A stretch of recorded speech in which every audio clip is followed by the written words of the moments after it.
Good afternoon, class. I hope you're doing well. Welcome back. You are welcome back. Good afternoon, sir. Yeah, good afternoon. I hope all of you are well. We are doing very well. Okay, so we are meeting for regulatory governance this afternoon, today and tomorrow. And the next time we are meeting again is next week or next 2 weeks. Okay. The course name is Regulatory Governance. This guy, Divine, are you with us? Divine. Yeah, Doc, I'm here. Hi, please unmute yourself. Let your mic be on so that you'll be the chairman for the class. I'll communicate to the class through you. Is that okay? Oh, okay, Doc. So Regulatory Governance is the course name. Under this, we want to look at the various structures which are used, especially by corporate entities, to manage issues of governance, and then also look at the regulatory bodies, their structures, how they formulate regulatory instruments to govern the entities that they supervise. And then, much more importantly, much of the course, much of the time, will focus on games, on game theory, the games that corporate entities play, and how regulatory entities are trained or are supposed to be trained to identify those games so that they can regulate the market effectively and properly to avoid the cases where customers are shortchanged.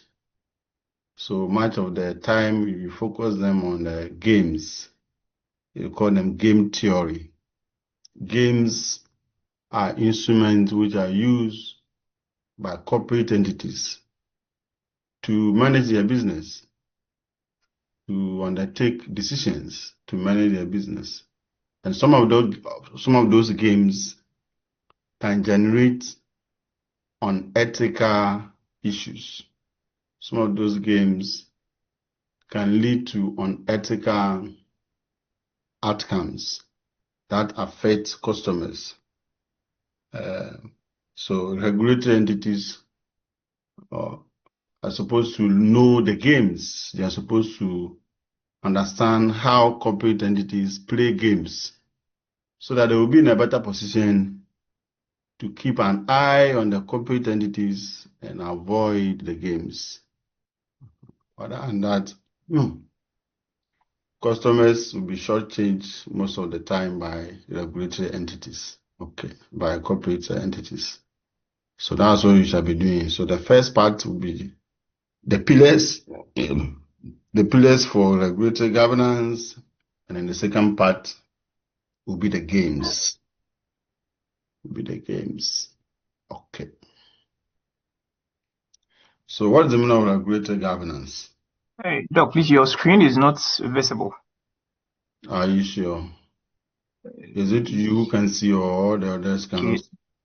That is from my side. I don't know from the others. Class, can you see my screen? It's visible. No.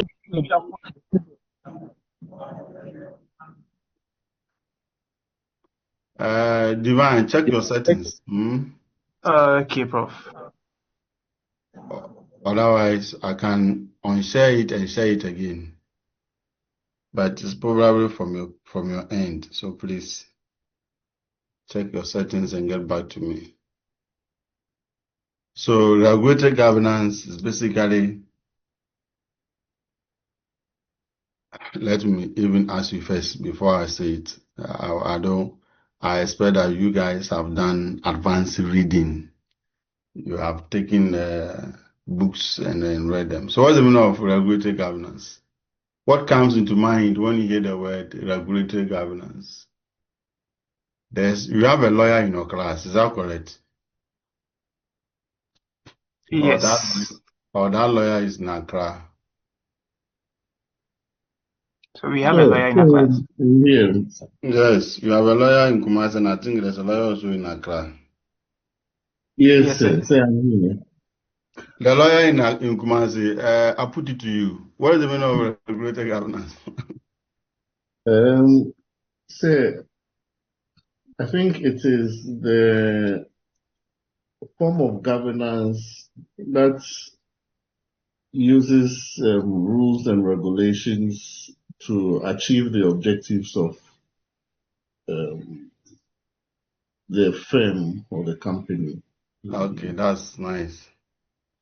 So that is correct. Thank you. So it is governance through regulations. Regulatory governance. The meaning is governance through regulations. Meaning the things which are done should be governed by what? Rules and regulations. It shouldn't be arbitrary. It shouldn't be like you are an MPP, we are all in the same company, but you are an MPP, so you are supposed to do this one. You are in NDC, so you are supposed to do the other one. If it happens like that, it becomes problematic. The citizens or the company may not survive. Look at what is happening in the EC, at the EC's office. Just last week, this week. Look at the things which are coming up. Is that regulatory governance? So the EC speaks depending upon who is in power.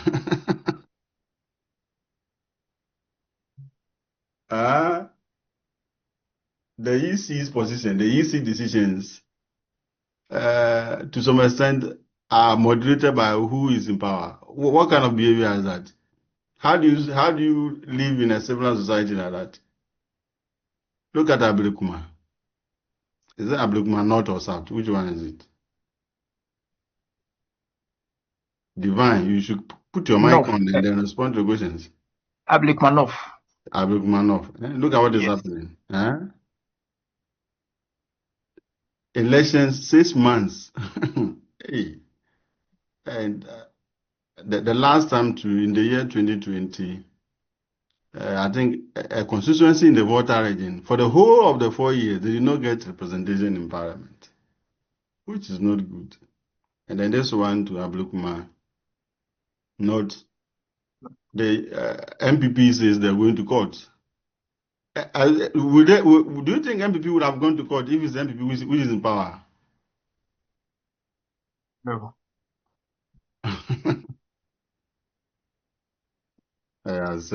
Ghana, your beloved country. So the MPP said they are going to court because EC initially said that there are only 3 polling stations which they can't account for. Now they have escalated to 19. The MPP thinks that if they do all the 19, because the CD has appreciated against the dollar, they will lose the 19 because of the CD appreciation. Yeah. So is that kind of regulation? Is it by law or is by arbitrary? It's by who is in power. So that is not what you're talking about. For regulatory governance, you say governance through regulations. You do the things, you go about your duties based upon rules and laws, based upon the laws which have been set up, and not by arbitrariness. Today is 3 polling stations. Tomorrow is 19. Today you say that you shall not do a rerun. Another one says it creates doubts in the minds of the public that this is a government who was in power. This is a party who was in power just about 6 months ago. 6 months ago, when people will not say they're taking the EC to court. Right after I changed, you say they're taking them to court. What has changed? What is it that has changed? For which reason these things are coming up? So I'll give you an assignment and you do some of those things. The banks which were collapsed, was it through governance? Was it done through regulatory governance? Or it was like you, this person, you look at you are a black man, so you close down your bank. You, this person, you look at you support this party, so you close down your bank. Is that how it was done? Or it was done through laid down procedures? So that's regulatory governance. You want to look at how governance or institutions behave and operate based upon the established law. Now, the one importance of you making sure that the society is governed through regulations is that it allows you, the public entity, to better balance the competing social and economic needs of the society. You see, because you are doing things based upon rules and regulations, you are better able to balance the competing needs. Your inability to use or to do things based upon rules and regulations would increase the cost of doing business in the country. It will increase costs, it will increase the risk of economic activities. Now, regulatory governance is a tool for economic growth. Regulations are policy tools which are used to facilitate economic growth. And we need to understand how these things are done and then use them. Ghana has a lot of laws, but unfortunately, it's not a country where that obeys laws. Then you say that regulatory governance is a work in progress.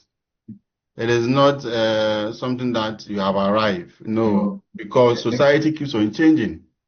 Look at the changes in financial technology, mobile money, Bitcoin, fintech.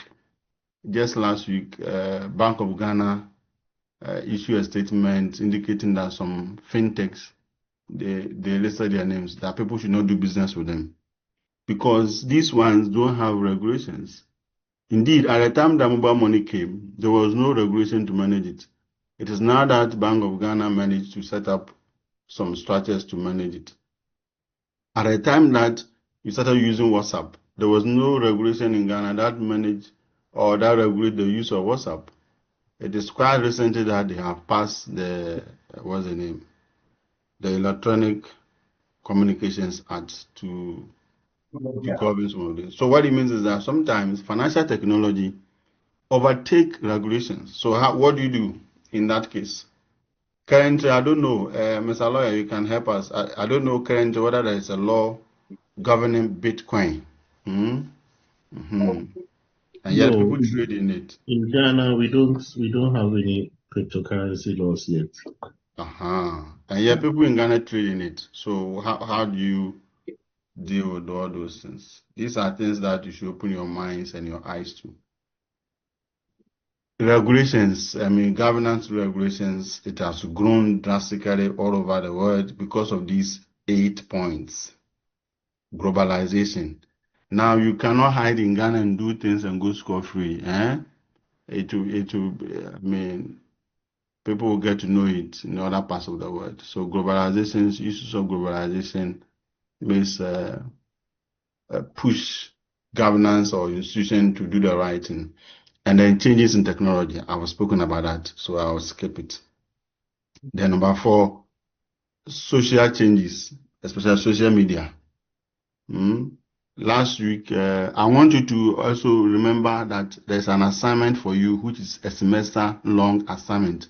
You already know it, business news. So you must listen to the news. You see that I keep on using examples on the markets to back what I'm explaining. Just last week, I saw, I don't know what I can show it. Google has designed an AI tool that you may not be able to distinguish between it and that of a human being. The voice and in the features and the settings are just like a pure human, a normal human being. So how do you regulate all of this? So in future you get, let me see if I can get it somewhere. Where did I get that message? Hold on, let me see if I can. I'm not sure what I can get it quickly, but let me check. If you get a message, a video about something, how are you sure that this is AI or not AI? Especially given the advances in technology, where now AI tools have been designed as if they are human beings.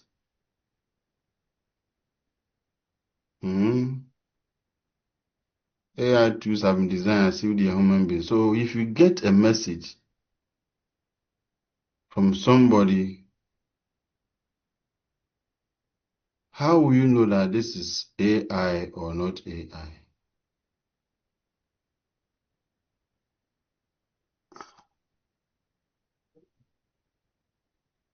I'm struggling to find where I put it.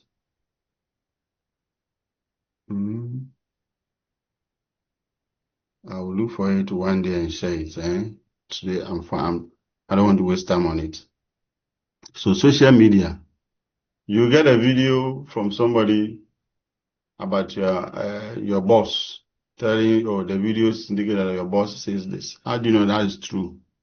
So that is also driving these things. And then you have human rights, democracy, and then climate change, as well as financial crime. The benefit of governance, the benefit of regulatory governance.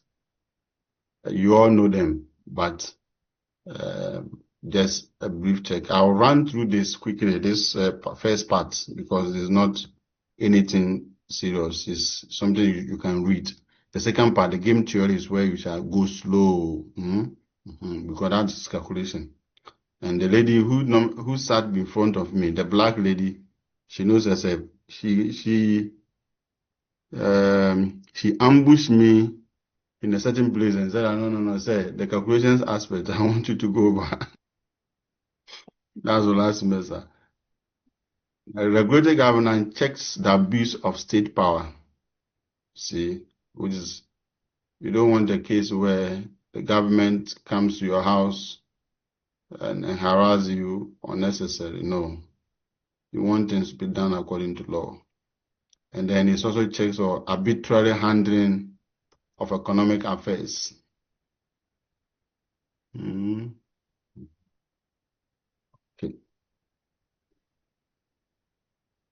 This is an assignment. I will update it and let you have it.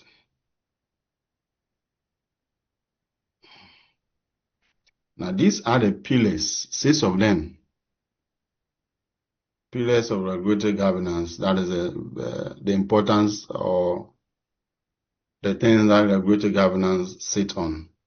The first one is transparency of rulemaking. Whenever you want to make a law, there should be transparent. Parliament should be transparent about the law. It's not like you go and hide a place and then bring a law to us. No. And then you have public consultations. So the people, especially the key players in that industry whom the law affects, you consult them. You consult them. An example is it the year 2020 or 2019? The then government wanted to set up a law to regulate public investors. You see, currently we have all the universities have their own laws. So KNUSC has a law that set it up. Legon has a law, UCC, so they all have their acts that set them up. But the government want to put all of them together, compile all of them as one, like a composite law for all of them.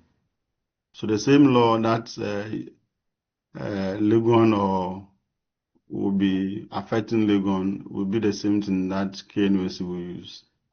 And the investors, we have been resisting it since that time up to now.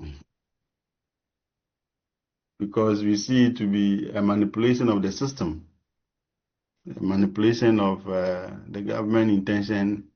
The intention of the government is to try to have an undue advantage over the process which are used in the universities, especially regarding appointment and then promotions. Please, a minute, I'll be with you. Okay.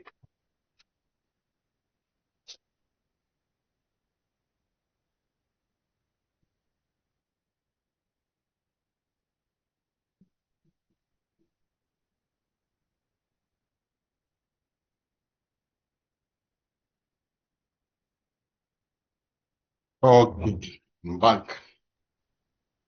So I was talking about the Public Universities Act. The government is trying to. They have done a lot of public consultations upon consultations. Now I don't know where it is now. See. Then the third pillar is regulatory impact assessment. Every law is set up to facilitate a certain economic activity or social issues. You need to, after especially the economic laws, you need to review it after a certain time to assess its impact.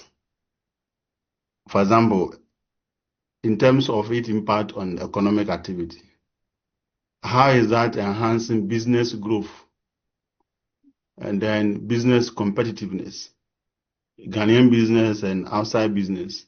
How does it enhance its competitiveness? Let me give you an example of such a law, which the assessment was done and then they changed it. The Banking Act 1984, that's the old one.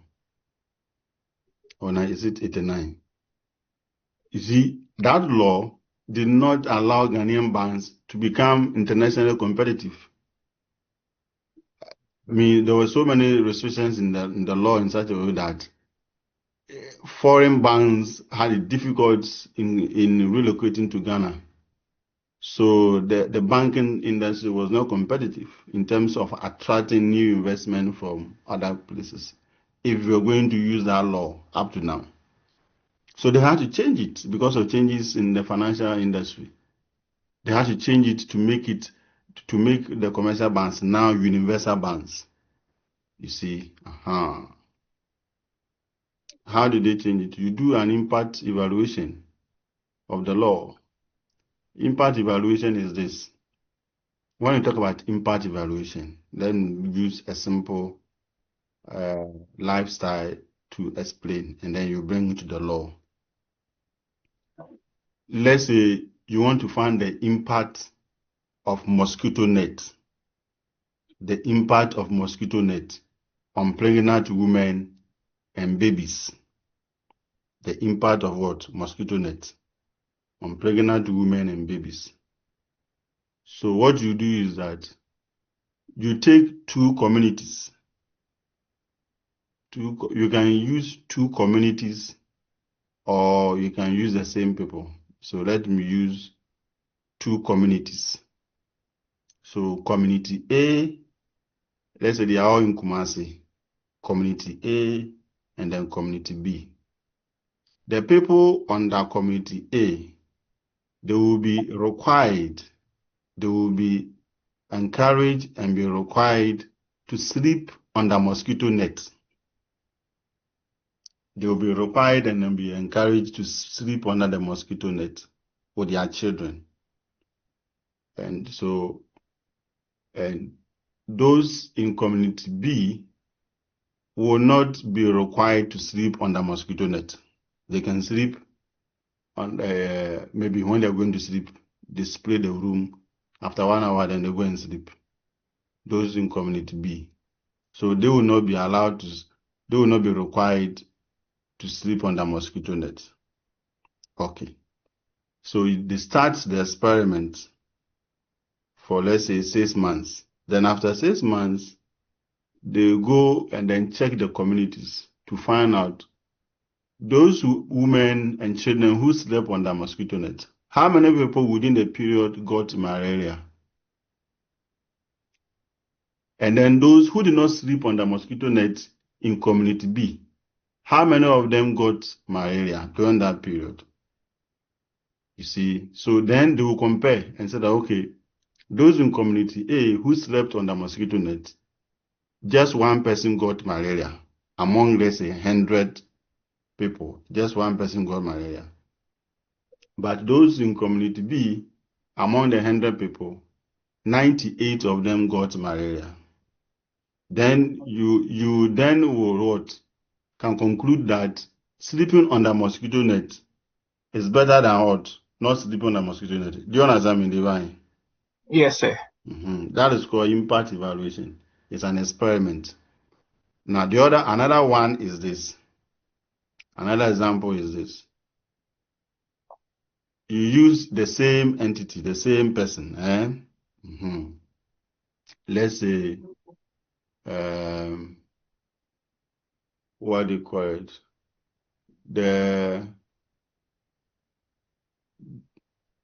These people cry. What is the name? Let's say you are situated in, let's say, you are in Accra. You are in Accra working, and then we want to find out how a change in environment would affect your health, and then will affect your output. So you are in Accra working, and then you complain of having high blood pressure. So the company decide to send you to Sunyani. They post you to Sunyani. You want to see how that will affect you so that we can implement it for the whole company. So we send you to Sunyani. Before you send you to Sunyani, before you divine will be posted into Sunyani, they will take your medical history. They will take all vital statistics concerning you. So your blood pressure, your body mass index, your blood level, your emotional stability, your mood. You take all of them, your temperature, and then you record them in a book. Then you go and start in Sunyani. After 1 month, they will take those readings again. After another 1 month, they will take the readings again. Then after maybe the 6th month, assuming they are experimenting for 6 months, after the 6th month, they will take the readings again. Then we will compare it to the readings you had in Accra before you came. You compare all those readings to the readings in terms of your blood pressure, in terms of all your vital statistics. You compare it to the readings you had when in Accra before you entered Sunyani. If there's a difference between them, assuming now your blood pressure is normal, so you don't take medication again, and then your blood level too is normal, your sugar is normal, you are able to sleep well, so your mood, everything is fine. So they will compare all of that to the readings you had before you entered Sunyani. So we call it before and after analysis. So before you entered Sunyani, you had a certain reading. And then after you have entered Sunyani, you have stayed there for about 6 months, you had another reading. So you call it before and after analysis. So you compare it to see what has been the effect on your health. If the readings in Sunyani are better than the one you had in Accra, then we can say that the change in environment has been of what benefit to you. I mean, Sunyani has contributed towards a better health outcome for you. Then you ask yourself why? Why the change contributed towards that? Is it other things? Maybe the traffic in Sunyani is low. There's no traffic in Sunyani, so you don't struggle to go to work. Your workplace in terms of Sunyani, your house to your workplace, it takes about, say, 10 minutes drive. Whereas in Accra, you have to drive about, say, 1 hour. So that could be a factor. Okay. In Sunyani, you have a lot of vegetables which are fresh, which are nice. So you're able to eat healthy food. Okay. Then also, Sunyani, there's no pollution. The gutters and then the things, there's clean air. So in terms of respiratory diseases, you don't have them. So that they said, okay, maybe the change in the environment has an effect on you. So that's called before and after analysis. Now let's bring it to law. So when you set up a law, before the law came, the economic entities that you are going to use the law to regulate, what was the issues that was happening to them? So you have to do a research. You have to do a survey. If it's a banking law, if it's an insurance law, whatever law it is. And then you introduce the law. After about 5 years or 10 years, then you do impact evaluation of the law to find out what has been the effect of the law on those businesses. Has it helped them to improve, or what has happened? So you don't just keep the law in the books for years without you reviewing it. If you do that, you will not benefit. You will not know whether that law is helping or not. Now, one way that will help you also to do the impact evaluation is to compare the country to the sub-region, other industries within the sub-region, especially, let's say, the banking industry of Cote d'Ivoire and the banking industry of Ghana. What are the differences? Why is those differences there? Is it because of their law? Then you may want to ask yourself, is there any shortfall in our law? What can we do? What should we do to make it more proactive, more competitive for our banks to also attract foreign capital? So that is that. We do that. Then number 4. Now, all these notes I'm telling you, the rest of the notes from PowerPoint 10 to 40, they are all about them, these ones, all of them. So I'm explaining them now. You see all these explanations. I'm explaining all of them on just this PowerPoint, and then the rest, you go and read. I'm explaining all of them. If there's anything you don't understand, let me know. I will go over it so that we can go to the calculations and then have more time for it. Number 4, assessing laws and regulations. What you're saying is that the laws should be available.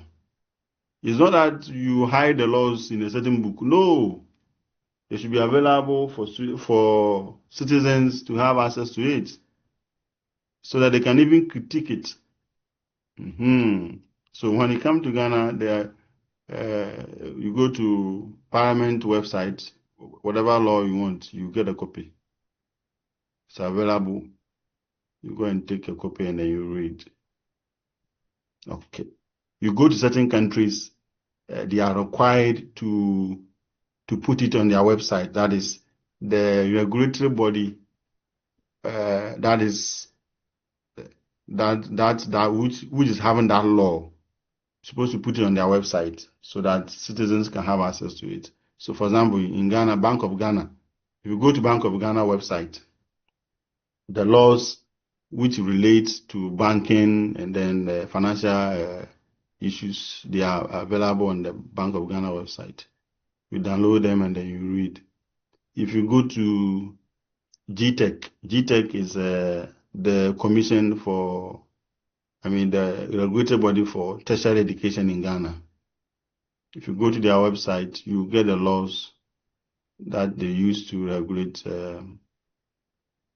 issues in Ghana. You get it and read. Then you have number 5, ex post review. Ex post review is just like the impact assessment, especially after you have done the assessment. Then you need to review the law. You need to review it. So the review gets input from the impact evaluation. Then number 6, challenging the regulation, challenging the law. There should be avenues, there should be opportunities for citizens to challenge the law, to say that no, this one is a bad law, or that one is a good law. Now, if you go to certain countries, they put up laws. In China and then Korea, South Korea and those other places, they had a policy, a law that in the past said that one family, one child. One family, one child.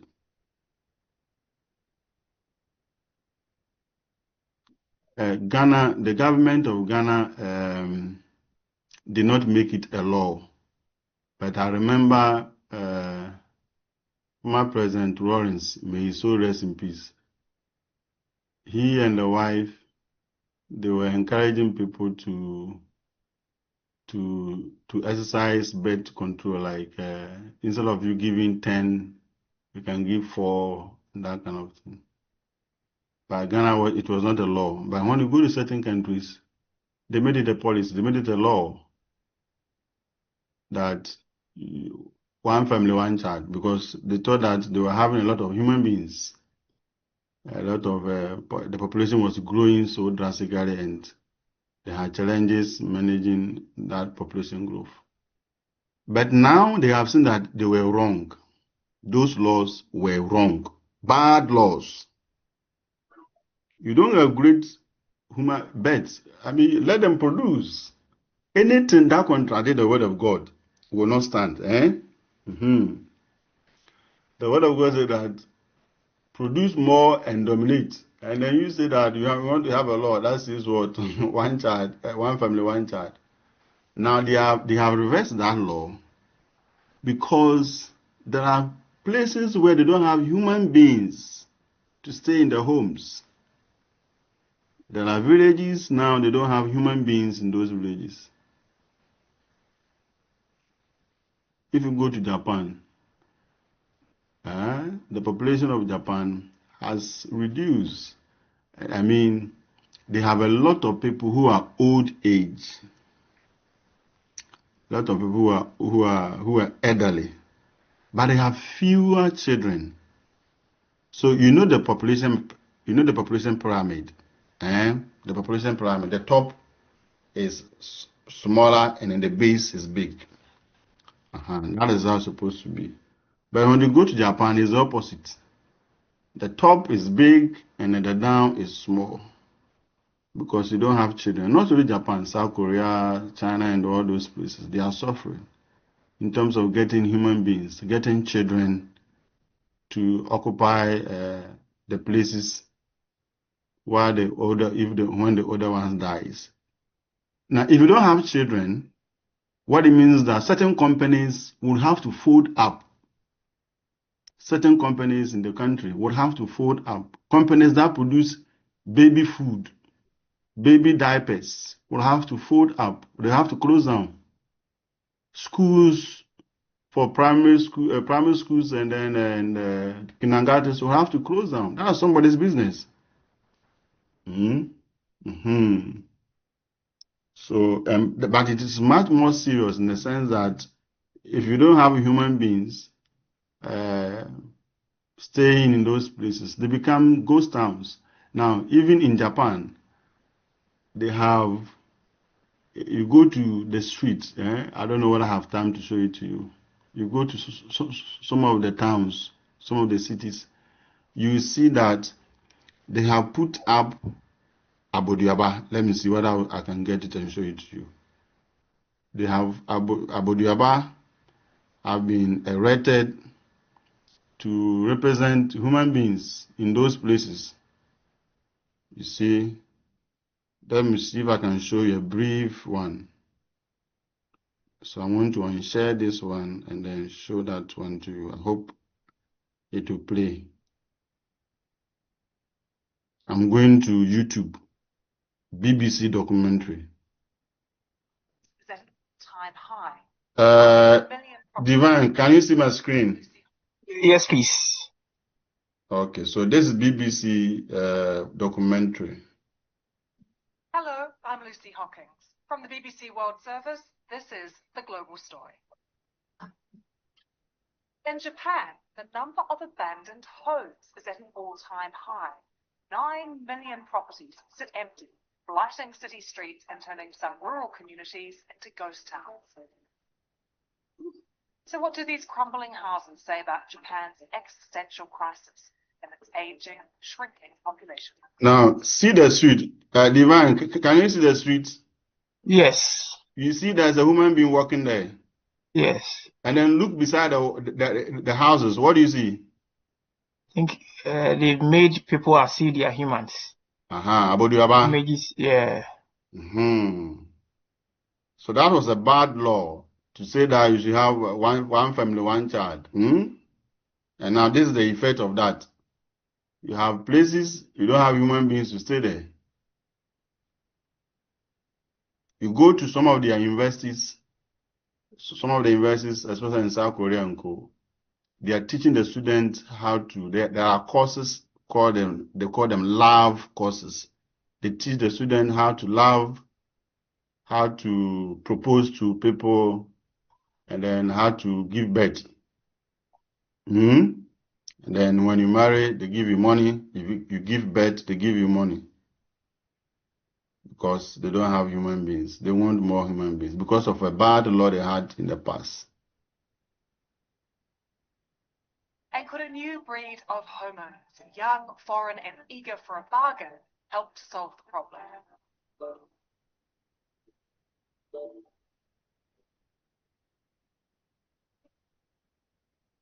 With me today is our Tokyo correspondent, Shaima Halil. Hi, Shaima, how are you? I'm good. It's so good to speak to you, Lucy. Shaima, lovely to see you. Now, if I'm out and about in a big city in like Tokyo or Osaka or Kyoto or even in the countryside, am I going to see some of these abandoned homes? Yes, and some of them are more obvious than others. So if you're in the countryside, for example, there are homes where nature has pretty much taken over. So that's a very obvious sign of an abandoned home. I think here in Tokyo, for example, there are also obvious older ones. But if you're like me and you're a big avid home programs fan, and you walk around looking at houses and wondering how people live inside them, some will be more obvious to you. And then others are just so deceptive. You walk around and they look perfectly normal, but you find out from a broker or a real estate agent or those who bought them that they've been abandoned for years and years and years. So some are more obvious than others, for sure. And the obvious ones are, it's obvious because they're decaying and decrepit, or they have some, foliage growing out of them. How can you tell? Exactly. They're in a really bad state. They're pretty much falling apart. Yeah, so sometimes you can tell because by the state of it that it's a wooden, very traditional looking Japanese home that has seen better days in the middle of a main street where there are many other buildings around it, and you could tell that it's been abandoned for many years. Is this generally, though, Shaima, seen as a more rural issue? Japan is really suffering when it comes to urbanization, and there are villages that are literally dying out. For example, there's this remarkable story of a village called Nagaro. It's literally just 20-something people, a couple dozen people. And what they've done, they've made human-sized dolls to replace people and just put them around the village in schools and bus stops and different areas. And while on the face of it, it's a cute and innovative idea, it's actually quite unsettling because you could see that it's literally running out of people. The majority of the abandoned homes are in villages. However, there are actually more abandoned homes in cities here in Tokyo, even more than I imagined. And I've been taken to a couple of them. Do the Japanese have a word for these abandoned homes, China? Yes, Akias. It's called Akia. Essentially, it means empty home, but right now it's used interchangeably with abandoned homes as well, homes that have been empty for many, many years. How did it get to this point? Why are there so many? If you're sitting anywhere in the world right now where there is a housing problem, where young people are finding it very, very difficult to get on the property market, to actually think there's a place in the world where there are 9 million homes that are empty, ready for someone to occupy them, it's quite... I still try to get my head around it, but essentially it's an aging population, it's a shrinking population. More people are dying than there are people being born here. Combine that with... Ist HelloFresh den Preis wert? Auf jeden Fall. Die Idee, dass mir Essensplanung und Einkauf abgenommen werden, war verlockend. Nachdem ich es für ein paar Wochen ausprobiert habe, kann ich sagen, mit HelloFresh spare ich auch Geld. Diese Woche habe ich Kräuterhähnchen mit Zitronen-Pfefferpommes, eine orientalische Kichererbsenbowl und Lachs mit Honigglasur und gebratenem Gemüse bestellt. Vor HelloFresh habe ich schon beim Gedanken an die verschiedenen Zutaten und das Einkaufen aufgegeben, bevor ich angefangen habe. Außerdem würde ich von jeder Zutat nur eine kleine Menge brauchen und wüsste nicht, was ich mit dem Rest machen soll. Am Ende würde ich es wegwerfen. Das gefällt mir an HelloFresh. Es wird nur das geliefert, was ich auch brauche. Für jedes Rezept kommt genau die Menge an Zutaten, die benötigt wird. Lebensmittelverschwendung AD. Meine Familie genießt all die unterschiedlichen, leckeren, selbstgekochten Gerichte. Und ich verschwende weder Lebensmittel noch Geld. Warum also nicht HelloFresh selbst ausprobieren?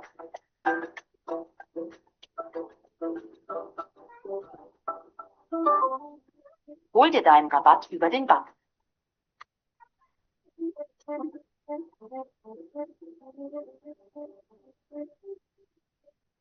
People leaving villages and coming to the cities, the urbanization, and you get those villages of people dying out of homes that are not worth much.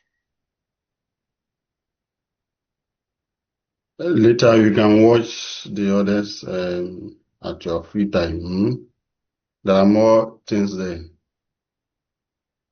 So there are certain laws which are bad and they need to be challenged in the court. In Ghana, we have the opportunity to do that at the Supreme Court.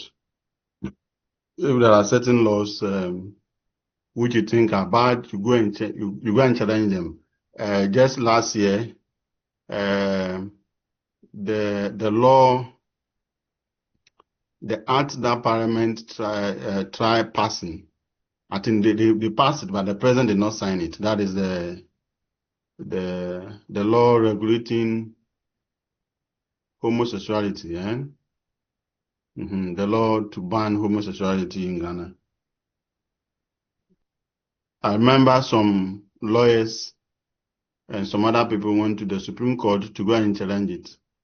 I remember Richard Sky of CTFM and other few guys, they went to the Supreme Court to go and then challenge that law, to say that it was a bad law, they should not allow it to be passed.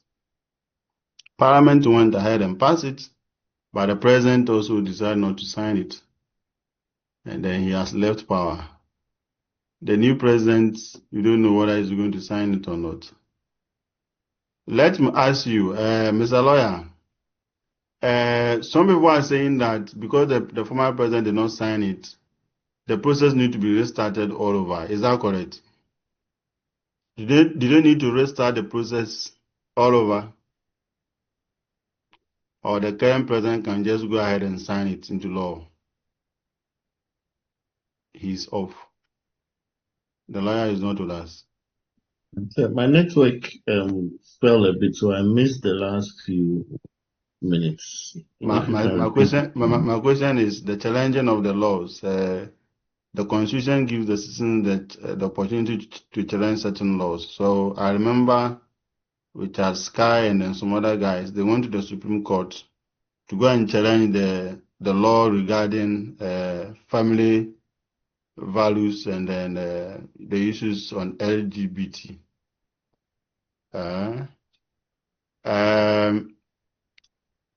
The Supreme Court did not agree with those guys who tried challenging the law. So Parliament went ahead and passed it.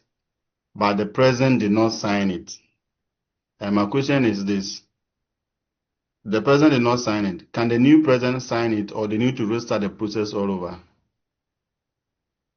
The new president can sign it. They don't need to restart the process then. No, no. Once it's been passed by Parliament, the only thing left is the president's review. And the way it's written in the Constitution is not the person of the president, but the office of the president that needs to assent to the Okay. bill. It doesn't matter who is the president. Once is the duly elected or even acting, I'm sure even the acting president will be able to sign the bill into law once it's been passed. What about the tenure of Parliament? Once the Parliament expired, does that act also expire? That bill, does it expire with Parliament? Hello? Can you hear me? I think I lost my network. I'm asking, what about again. Parliament? Once Parliament expired, does that mean that that law also expired with Parliament? Because it was not No. signed. It's once it's been passed. So if it hasn't been passed before the expiration of one session of Parliament, then it's adjourned to the next session and they can deliberate on it again and all that. But once it's been passed, the only thing left is for the assent by the president. Okay. So the current president need to sign it. If indeed Sam George and his colleagues in NDC had a good case, they need to sign it. Okay. So these 6 points here, 6 pillars, the rest of the PowerPoint explains them. It explains each one of them and then gives examples and then compare it to other countries. So all of these are explanations of those points. I will send the notes to you. I will encourage you to read them into details, even though I have taken time to explain them briefly. Take your time and read the details. Okay, so I'm going to the next issue regarding the course, which is the second part. That will take about 90% or 80% of the time. So today we shall go through it. Next tomorrow we go through it, and then next week, the next time we meet, we go through it again. Where are you? Where are you? This Spider-Man. Spider-Man, where are you? Divine, are you online? Yeah, Doc, I'm here. Good. Can you see my screen, Divine? Yes, please. Read what is there. The game theory, overview of games and strategic thinking. Good. Here I'll go slowly, I will not go like the first part with your speed. Now, games are used to make decisions. Corporate entities, let's say banks, telecommunications, they use games to make decisions. So under this analysis, this learning, we are going to learn how Bank of Ghana should open its eyes and learn the games, understand the games that are likely to be played by the banks, so that Bank of Ghana will be in a better position to regulate those entities and catch those who want to play games, especially those who want to play unethical games. You see, the cleanup exercise, the financial sector cleanup exercise, the financial institutions were playing games. Some of the banks, they play games, and to the extent that they got the regulator, the Bank of Ghana, to be part of the games by closing their eyes or by making them behave as if they were not seen properly. For example, certain institutions go to Bank of Ghana, take liquidity support. The liquidity support means that you need cash to meet withdrawals, but you don't have enough. Now, the banking operations allows you to take a loan from the central bank and then you pay it back. It's called discount loans. If you go for it, the intention is to use it to meet your liquidity challenges, to meet your operations. But some banks got the liquidity support and then use that money to go and set up another company somewhere else. That's the game. Some institutions receive deposits from the public. There's narration that they have received deposits. And yet, when you go into the system, you can't find a deposit. So where's the money? Where's that money? That's a game. It's a game that they play. Just, is it last month? Yes. Bank of Ghana published the annual report on fraudulent activities in the banking sector. And the report indicates that it has increased fraudulent activities which are perpetrated by employees of the banks and customers of the bank. The report indicates that it has increased. So you ask yourself, why is it that these people are being paid well by the banks? The employees, they are paid well by the banks. And yet they go ahead and commit fraud. They want to steal customers' money. Why? Is it that the education they had at university, they didn't learn ethical issues? They did not learn, or those employees. What is the problem? I mean, what do you think Bank of Ghana should do? And it's like every year it keeps on increasing. Even when they dismiss the employees, new employees which are employed and they train them, they also commit the same crime. So what is happening? So it's a game. They play all those games. And the Bank of Ghana need to open its eyes so that they will know the games and then be able to deal with it. If you take, other institutions, if you take universities, what are the games being played in the universities? So that GTech will be able to open its eyes and be able to manage those games.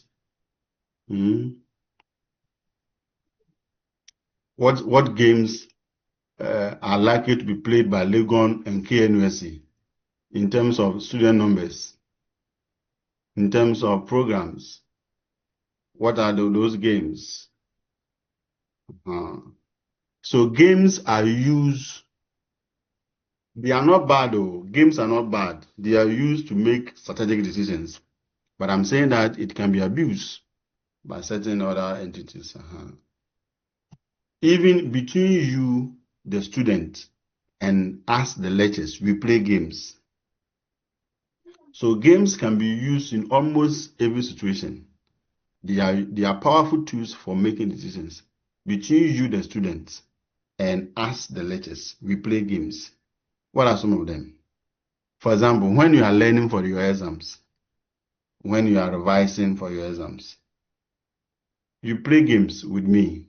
You may say you say it in your head that, oh, Sir is likely to bring questions from this part of the syllabus. So I want to read this part of the course. Because I don't have enough time, I will not be able to read all. But I'm sure he's going to bring this part. So I want to read this part, maybe section A, this part. You focus on it and reading. That's the game that you are playing in your room. I'm not there. Then I am also in my room. And then I'll tell myself that, oh, Divine is likely to read this part. So I want to dodge Divine. So I want to bring something different. You see, that's a game. So you are reading a certain part, thinking that that's what I'll bring.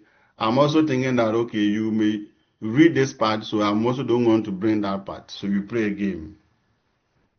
You play games. Another example, games are used by the police to arrest criminals. games they are used by the police to arrest criminals. Let me give an example. Especially when there are two people involved or more than two people involved, it makes it easier to arrest the criminals by using game theory. For example, let's say people go to commit crime, robbery, and then they arrest them. Let's say two people have been arrested. The police will put them into two different rooms. They put them to two different rooms and then tell them that you, this man, your partner, this boy, so they will bring them together for them to see their faces, for them to know that they have arrested the two of them. Then after that, they will take them to separate rooms that they can hear each other. And then tell one of them that your friend said that you are the one who showed him the house where they should go and rob. Indeed, he said that you are the one who gave him the picture of the man of the house, that they should go there and then rob him. He has gold in his house. He said you are the man. Why did you do that? Why did you have to teach him or go and show him the place to go and then do that crime? Then the robber will say, no. It's not I who showed him the place. Oh, me, I'm not from this town. He's the one who brought me from a town. He called me to come to this town. And then when I came, he took me to the place to show me the area. So I'm not the one who showed him. He's lying. You see, once he says this, once he tells them that I'm not from this town, it's this guy who rather took me to the place, he has confessed. Divine, do you understand me? Yes, Doc. He has confessed. Now the police will go to the other partner and present the same case to him. And then he also will confess. Then the two of them will be arrested, will be processed for court based upon their own confessions. It's called the prisoner's dilemma game. The prisoner's dilemma game. This game that I've spoken to you about, this game, the one I've talked about the police and how they use it. If you read the book of Daniel, I've forgotten the exact text. But I will encourage you, when you go home, take the book of Daniel and read. If you read the book of Daniel, it's there. There was this Israelite, this man who was very rich, and then he had a very beautiful wife. Now, this woman was very good, supported people, but there were two elderly men. There were two elderly men who had desire for the woman. They wanted to corner the woman and have an affair with the woman. But remember, this woman is a very noble woman and will not do anything like that. And the two men try finding ways and means of getting this woman one day to have an affair with her. They were not getting that chance. Now one day the woman went out to go and bath, and in the garden of her husband. So there's a stream. Currently they call it a swimming pool, but in those days there was no swimming pool. But in the garden of the husband, there was a small river there. So she went out to go and bath, and then she went out with her two maid of servants. All the time when she's going out, her two maid of servants are there. So she went out with the two maid of servants to go and bath. And then when she was there bathing, either the two maid of servants, maybe they left to go and pick something from the house for her. And when they left, the two men at the time, all the time, the two elderly men were hiding in the bush. So when the two maid of servants went away, they rushed on the woman and said that you must give in to us. Otherwise, you go and then tell the people that you are doing something bad. The woman said, no, I will not give in to you. So the woman covered herself with her cloth and said that she will not give in to those two men.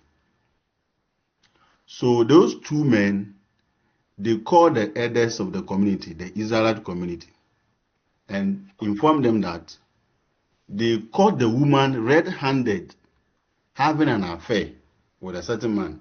They tried arresting the man ran away. You see, so this woman should be stoned to death. Now, these are two men, so more or less, they have witnesses. One of them is a witness because they are two. The woman is what? Alone. She has no one to what? To witness for her. Divine, do you understand the story? Yes, Doc. Now, how will this woman exonerate herself from these two men? The community elders could not get any evidence from the woman. The woman could not produce any witness. So they declared her guilty and they were going to stone her to death. So when they took her and they were going to stone her to death, the Holy Spirit came upon Daniel. And Daniel asked the people to stop. And that he has a question for the two men. If the two men are able to pass the question, then they can go ahead and stone the woman. But if they are not able to pass the question, then the two men may be lying. So they said, okay, they will allow Daniel to ask the two men those questions. So Daniel took one of them to a different place, away from the crowd, but with other people. So there were others, elderly people. Daniel,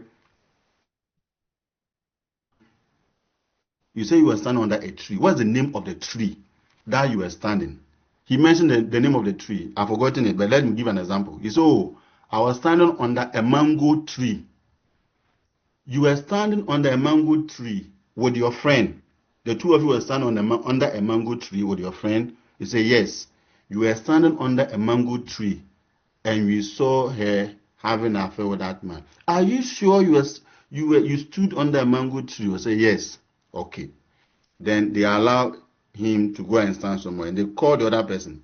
And they asked him, you said that you were standing under a tree when you saw the woman having an affair. What tree were you standing under? What's the name of the tree? Also, it's a palm tree. I said, are you sure? Yes, it was a palm tree. Then Daniel told him that you are lying. The two of you are lying against this woman. So tell the truth. I said, yes, we are lying. And I asked, why are you lying against this noble woman? Because you said you are standing under a palm tree. The other party said that the two of you were standing on the mango tree. So the two of you were telling the truth. And Daniel put it to him that you are lying. You don't see this woman do anything evil.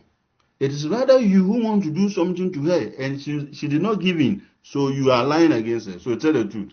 They say, yes, we are sorry, you lie against the woman. So the two of them were punished. And then they allowed the woman to go scot-free. Now, this is a game. It's a game theory. It's an application. I mean, it's in the Bible. I mean, as I said, knowledge comes from God. Fine. So this is a game. You use this to arrest criminals. And the same thing, when you come to corporate entities, you use this to arrest them. So you are going to go through it one by one. Now, games are used in cases where there is what? Strategic interaction. For example, between MTN and Vodafone, there's all the time strategic interactions. You see? And they are also used in cases where you want to make managerial decisions in the presence of what? Interdependence. For example, the decision of MTN to advertise has an effect on Vodafone customers. and Vodafone revenue. So, for example, if MTN advertise but Vodafone does not advertise, all that is being equal, customers are likely to shift from Vodafone toward MTN. These decisions are interdependent. So strategic games are used for that. Let's look at the types of them. The types of games. The first one is this: simultaneous move game. Divine, say it after me. Simultaneous move game. Simultaneous move game. So this one, the two players in the game. Remember, for every game there are players. You know football. There are players. The two players in the game, they move together. That is that they take decisions without knowing the other party's knowledge, without having knowledge of the other party's actions.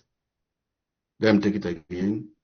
Each player in this game will take a decision, will make a decision without having knowledge of the other party's decision.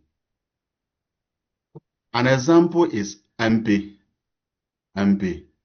When you jump and you throw your legs, you make a decision by throwing your leg by throwing your left leg or your right leg.